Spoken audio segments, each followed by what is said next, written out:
شعر او شاعر. د معنادارو خبرو، کنایو او تشبیهاتو یو موزون بیان چې د زړه له ژورو سر راپورته کوي او پر زړه کینی. دا څوک دی چې د تورو لپیلو حارونه جوړوي؟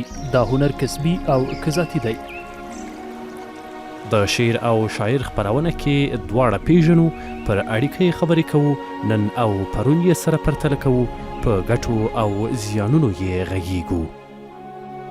یاد خپرونه هره شنبه د ورځې په 11 بجو او 10 دقیقو او بیا ځل یې پنجشنبه پر همدې وخت له حریت رادیو اوریدلای شئ.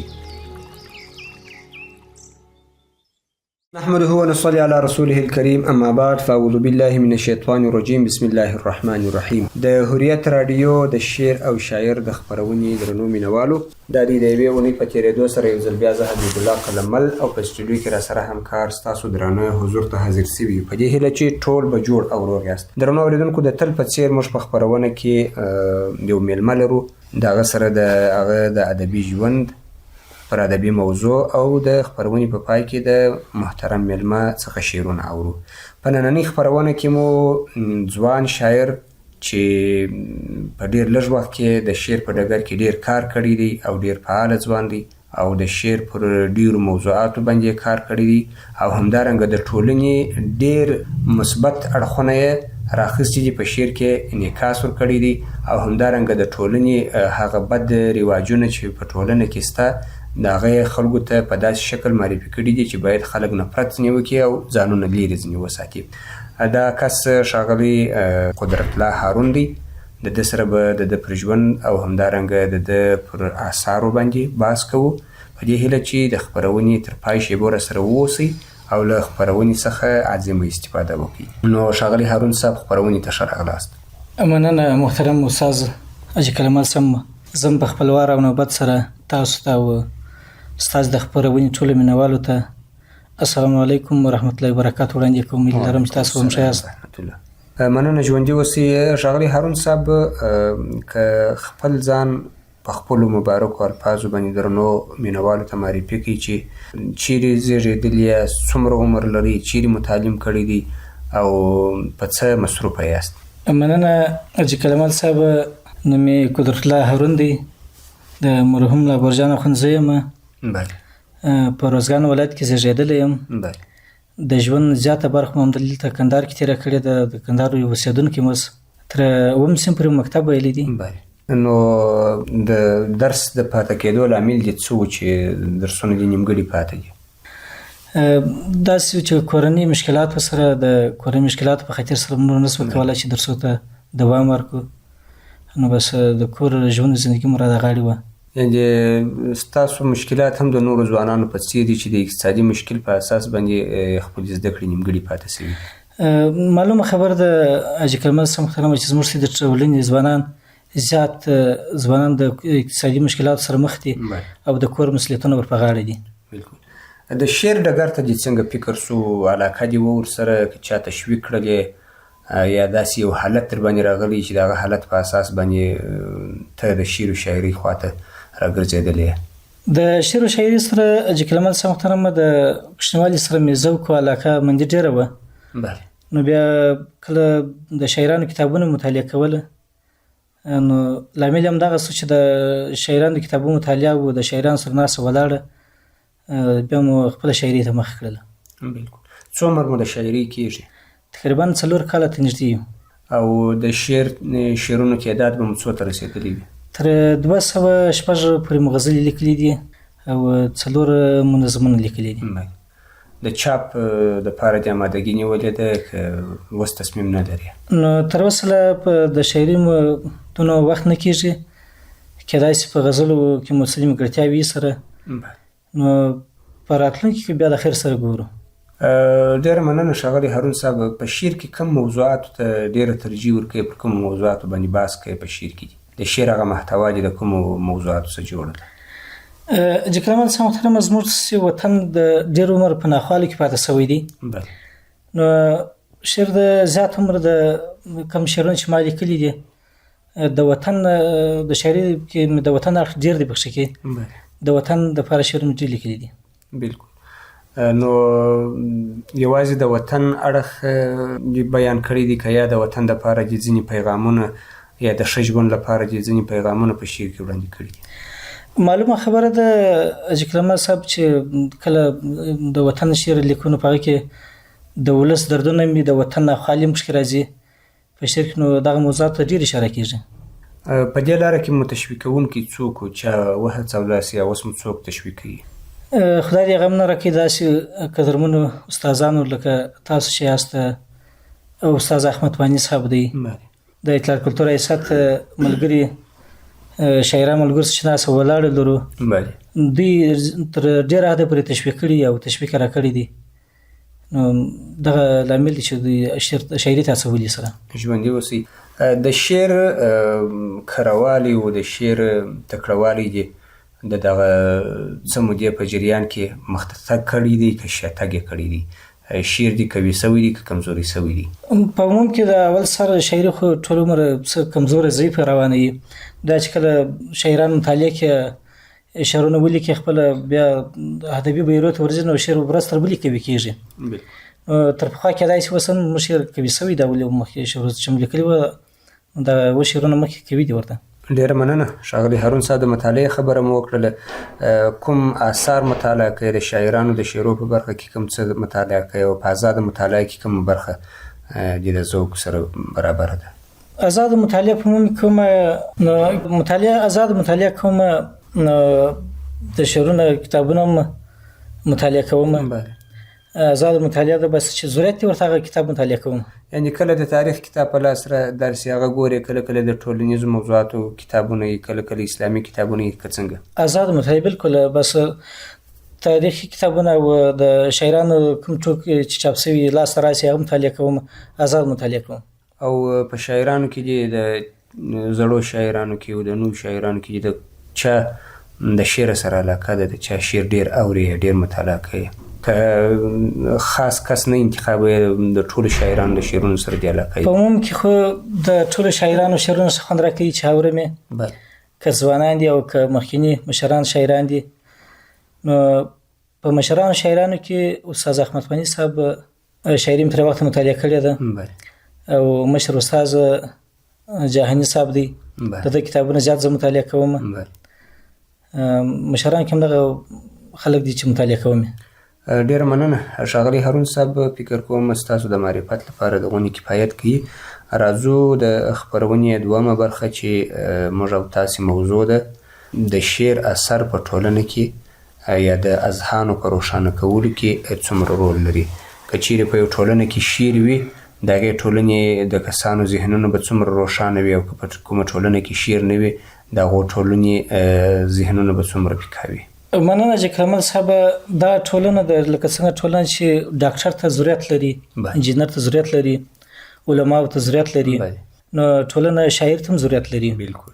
او شاعر په ټولنه کې داسې دی د ټولنې رسام هم دی، ورته وایي چې د ټولنې یو هنداره ده. بالکل. نو شاعر داسې څه دی چې مثال یعنی د ټولنې څخه موضوعات را اخلي، په خپل شعر کې بیانوي، بیرته بیا ټولنې ته وړاندې کوي. او کله کله شاید داسې هم وسي چې په ټولنه کې ځینې منفي شیان وي هغه راواخلي خلکو ته یې وغندي، او په ټولنه کې چې زموږ ارزښتونه دي هغه بیان کړي، خلکو ته یې ښېګڼه ور بیان کړي. که څنګه؟ بالکل همداسې دی. نو څه چې ضرورت دی ویني د ضرورت په خاطر هغه ټوله دی په شعر کې رانغاړي، او دی داسې لږ د ټولنې رسام دا رقم دی. نو شاعر ټولنې د خپل رسام دی، رسامي کوي، او د خپل د ضرورت د ټولنې چې کوم ضرورت دی، د ولس چې کوم ضرورت دی، هغه دی د شعر په ژبه ورته وایي. بالکل. ډېره مننه. اوس تاسو د رسام خبره وکړه. د رسام لپاره خو وروره رنګ پکار دی، پلسین پکار دی، او مارکر قلم دی، یا فرض کړه دغه در څنګ برس دی، او رنګ دی، تور رنګ دی، سپین رنګ دی. د شاعر لپاره هم که چیرې د ټولنې انځورګري کوي شاید داسې موضوعات ورته پکار وي چې د ټولنې څخه منفي نکات راواخلي، خلکو ته بیان کې مثبت نکات راواخلي. که څنګه؟ شاعر یوازې داسې نه دی لکه مثال لکه رسام چې رنګ ته ضرورت لري یا کلام ته ضرورت لري. شاعر د په شعر کې لکه علما چې پر منبر باندې ناسې خلکو ته نصیحت کوي، په شعر کې چاته نصیحت کولی سي، یو پیغام یو چاته رسولی سي، د خپل وطن ښکلا یو چاته تعریفولی سي. نو داسې ډېرې مسؤلیتونه د شاعر په غاړه دي. او په ننني عصر کې کوم رقم شاعرانو ته ضرورت شته چې هغه د ټولنې د اذهانو یا د ذهنونو د روښانه کولو لپاره کار وکړي؟ د انشاءالله د ناخوالو څخه راوتلي حاجي کلمل صاحب. نو اوس ځوانان شاعرانو ته پکار همدا دي چې دوی دغسې شاعري وکړي چې د خپل ولس او دې ته واسي چې د وطن د خدمت ته ملا وتړي، خدمت پکښې وکړي او خپل دغه وطن یا خلک چاته بد معرفي نه کړي. باید چې دوی ستاینه وکړي، نور هم تشویق ورته ځوانان د نظام خلک ورته تشویق چې د ملک ته کار وکړي، مشران دې ته تشویق چې کار ورته وکړي د ملک ته. یعنی په شعر کې هغه موضوعات راواخلي چې څنګه کېدلی شي زموږ وطنوال خپل مسؤلیت وپېژني او د خپلې ټولنې دپاره لاس په کار شي. که څنګه بالکل هدف هم همدغه دی چې دوی داسې په شي کې څه راوړي چې ځوان سپینږیری کشر ټول خپل هغه مسؤلیتونه ودوی ته معرفي چې ستا دغه مسؤلیت دی او ته دغه خپل مسؤلیت ځان خدمت وکړه. بالکل. کله کله ځینې شاعران په خپل شعر کې ځینې نفرتي الفاظ راوړي یا داسې الفاظ راوړي چې هغه په ټولنه کې نورې ستونزې زېږوي. د هغو دپاره خو نو هم دی د ځان مسؤلیت بولي چې زه دا باید وکړم، هغو دپاره باید څه وکولی شي؟ مخکې مې یادونه وکړله دغه شي سبا چې سړی ځان وساتي. اوس وخت د دې نه دی چې څوک راولاړېږي، څوک د ټولنې ته یو بد څه راوړي یا د خلکو په زینت باندې داسې کار وکړي چې هغه یو بل ته بد معرفي کوي. نو دوی دپاره پکار دی چې بس پر شو باندې د څه د وطن او چاته معرفي کړي، خلکو په زینو باندې کار وکړي چې هر سړی لاس په کار شي خدمت وکړي. دا نفرت دا یو د بل د کرکه او بغض نه دا باید چې د بل څخه د نور لرې کړي د زړه څخه. ډېره مننه. دغه لکه څنګه چې په ټولنه کې نور کسان دغه ټولنیزې رسنۍ کاروي، لکه فرض کړه فیسبوک دی، ټویټر دی او ځینې نور ټولنیزې رسنۍ دي، د شاعر لپاره دا مهمه ده چې په دې برخه کې کار وکړي او دا څونه مؤثره تمامیږي چې په دې برخه کې شاعر وي، ګټه به کړې وي او که نه وي تاوان به کړی وي؟ دلته دا خبره چې حاجي کلمل صاحب محترم دا ازادي مطالعې ته راووتله. لکه څنګه چې د ازادو کتابو مطالعه موږ کوو، د نن سبا وخت داسې د فیسبوک نړۍ چې ده دا هم که ورته وګورو د یو سره څخه انسان مطالعه کولی شي. نو زه هم چې ښه استفاده ځینې وسي ښه دی. بالکل. یعنې دا د مطالعې یو اړخ دی. که څوک وغواړي چې د ټولنیزو رسنیو څخه سالمه استفاده وکړي، دا خپله د مطالعې یو اړخ دی. دا خپله د مطالعې یو اړخ دی او د اذهانو په روښانه کولو کې به هم لوی رول لري. بالکل. ډېره مننه ښاغلی هارون صاحب، کور ودان سرلوړي اوسې. ښاغلی هارون صاحب، یوه پوښتنه دا ده چې ښه شاعر موږ چاته ویلی سو او بد شاعر چاته ویلی سو؟ مننه حاجي کلمل صاحب. دغه پوښتنه ته که راسو، لومړی شاعر باید چې دې ته متوجه سي چې دا کومه شاعري چې دی کوي چې د اخرت تاوان یې پکښې کوي. نو پوښتنه داسې راڅخه کړې وه چې ښه شاعر چاته ویلی سو. نو ښه شاعر زه وایم که هغه دی چې اول دوی خپل ځان وپېژني، وروسته خپل ټولنه وپېژني. که مهم دا دی چې سړی په شاعري کې اول ځان ته کار وکړي، پسې ټولنې ته کار وکړي، نو دغه ته زه هم ښه شاعر ویلی سو. او که د دې برعکس و، هغه نو بیا بد شاعر بلل کېږي. که دی چیرې په شعر کې ځان نه وپېژني، خپل ټولنې ته کار ونه کړي، ټولنه د اصلاح و لوري ته متوجه نه کړي، نو دا خو معلومه خبره چې بیا ښه شاعر نه دی، همدغه بد شاعر دی. ځکه په اسلامیاتو کې په خاص توګه په قرآن کریم کې هم موږ تاسو ته شاعران معرفي شوي دي چې ښه شاعران هغه دي چې تقوا او پرهیزګاري ولري او د الله پر لار روان وي، او بد شاعران هغه دي چې هغوی د هغوی تابعداري ګمراهان خلک کوي. نو ستاسو خبره هم فکر کوم پر همدغه بنسټ باندې ده. مخکې مې هم یادونه وکړه حاجي کلمل صاحب محترمه چې د شاعر دپاره پکار دی چې اول ځان دپاره داسې کار وکړي چې د ده د آخرت تاوان یې پکښې کړي. که کوم شاعر چې راولاړ شي خپل دې ته متوجه شي چې په دغه شعر کې کوم شعر زه لیکمه په دې کې زما د آخرت تاوان نشته، نو دا معلومه خبره ده چې دا کوم شعر دی لیکي اول د ځان د اصلاح کولو دپاره دی، د ټولنې اصلاح کولو دپاره دی، او د خپل د وطن د ولس دپاره خدمت دی چې دی کوي. ژوندی اوسې. ښاغلی هارون صاحب، درانه اورېدونکي په انتظار کې نه پرېږدو، راځو د خپرونې درېیمې برخې ته چې د شاعر شعرونه دي. نو مهرباني مې ستاسو په اختیار کې وي. مننه حاجي کلمل صاحب. یو شعر دی لرم چې د خوښۍ وړ مې راسره وګرځي. مهرباني. بیتونه داسې دي: پر هنداره زما خپل تصویر پکار دی. پر هنداره پر هنداره زما خپل تصویر پکار دی. راته جوړ که یو مې بل تصویر پکار دی. واه واه. د اغزیو نقاشي مې پکار نه ده. د اغزیو نقاشي مې پکار نه ده. رسموی زما د ګل تصویر پکار دی. ډیر ښایسته. د هلمند په سیند مې بیا خیالونه ګرځي. و ښکلات د غزل تصویر پکار دی. د ادب د خاورې ګل دی ټوکېدلی. د ادب د خاورې ګل دی ټوکېدلی. کندهار ته انارګل تصویر پکار دی. ارون بیا د پلاسو کې ژمنځ نیولې. ارون بیا د پلاسو کې ژمنځ نیولې. ستا پر مخې د اوربل تصویر پکار دی. پر هنداره زما خپل تصویر پکار دی. راته جوړ که یو مې بل تصویر پکار دی. ډیر ښایسته ماشاءالله. ډیره مننه ښاغلی هارون صاحب. د بلې غزلې په انتظار یو. مهرباني مایک ستاسو په اختیار کې. مننه. غزل د استاد محترمه نه مې ځان ته فکر کړی دی نه بل ته. نه مې ځان ته فکر کړی دی نه بل ته. حیران پاته سمه داسې هر پاگل ته. د شایست مثال یې نه وینم جهان کې. د شایست مثال یې نه وینم جهان کې. سپلنی به دودومه و کابل ته. دا دنیا ټوله په ښکلو ده حسینه. دا دنیا ټوله په ښکلو ده حسینه. احترام لرمه ځکه و هر ګل ته. د ګناه تورې مې وسوځل په اور کې. د ګناه تورې مې وسوځل په اور کې. ثوابونه یې راوړمه و غزل ته. په جګړه کې یې ثواب دی بې پروایم. په جګړه کې یې ثواب دی بې پروایم. زم روان یم د سترګو و مورچل ته. زه روان یم زمانه را پسې ګوري. ځان مې وسپاری د هرو و درشل ته. زه روان یم زمانه را پسې ګوري. ځان مې وسپاری د هرو و درشل ته. ګلاله یارون که داسې شپې کې روڼې. نو رسیږي به اشنا یو منزل ته. واه واه ډیر ښایسته ماشاءالله. مهرباني هارون صاحب. غزل ده چې وګل ته نه رسیږم اغزو کمین نیولی. وګل ته نه رسیږم اغزو کمین نیولی. دیدن د سترګو لیرې دی بڼو کمین نیولی. وګل ته نه رسیږم اغزو کمین نیولی. دیدن د سترګو لیرې دی بڼو کمین نیولی. منمه ازادي مو د وطن سوله په برخه. منمه ازادي مو د وطن سوله په برخه. غربت راته دوژخ د سرو لمبو کمین نیولی. تیارې سوې تر حد تیرې ورونا ته نه رسیږو. تیارې سوې تر حد تیرې ورونا ته نه رسیږو. ړندې دي دغه ورځې تور شپو کمین نیولی. په نن پسې سبا سته سبا بله ننداره ده. په نن پسې سبا سته سبا بله ننداره ده. لونګ د سینې ساته دلته غلو کمین نیولی. په نن پسې سبا سته سبا بله ننداره ده. لونګ د سینې ساته دلته غلو کمین نیولی.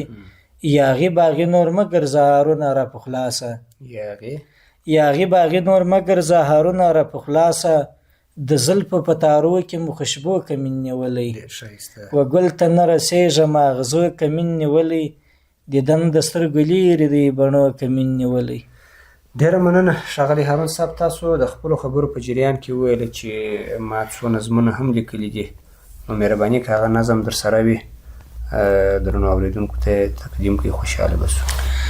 ډیره مننه حاجي کلمات صاحب محترمه. نظم داسې دی هغه ټوله جنتیان جنت کې ګرځي. هغه ټوله جنتیان جنت کې ګرځي. له ګناه پاک مؤمنان جنت کې ګرځي. په سرو وینو شهیدان جنت کې ګرځي. هم دیوري هم غلمان جنت کې ګرځي. رب ستا ټول عاشقان جنت کې ګرځي. ډیر ښایسته. رب ستا ټول عاشقان جنت کې ګرځي. عاشقان دې رب تا غواړي جنت کې. ستا رضا او ستا دیدار غواړي جنت کې. هر مجنون خپل لیلا غواړي جنت کې. ادم ناست خپل هوا غواړي جنت کې. جنت خپل مسکا غواړي جنت کې. جنت خپل ستا رضا غواړي جنت کې. پکښې ګرځي مینان جنت کې ګرځي. رب ستا ټول عاشقان جنت کې ګرځي. ډیر ښایسته. رب ستا ټول عاشقان جنت کې ګرځي. دغه مځکه دغه اسمان په تا مین دی. زما زړه او زما ځان په تا مین دی. زما اوښکې زما ګریوان په تا مین دی. ستا حبیب او ستا جانان په تا مین دی. نازولی سپین قرآن په تا مین دی.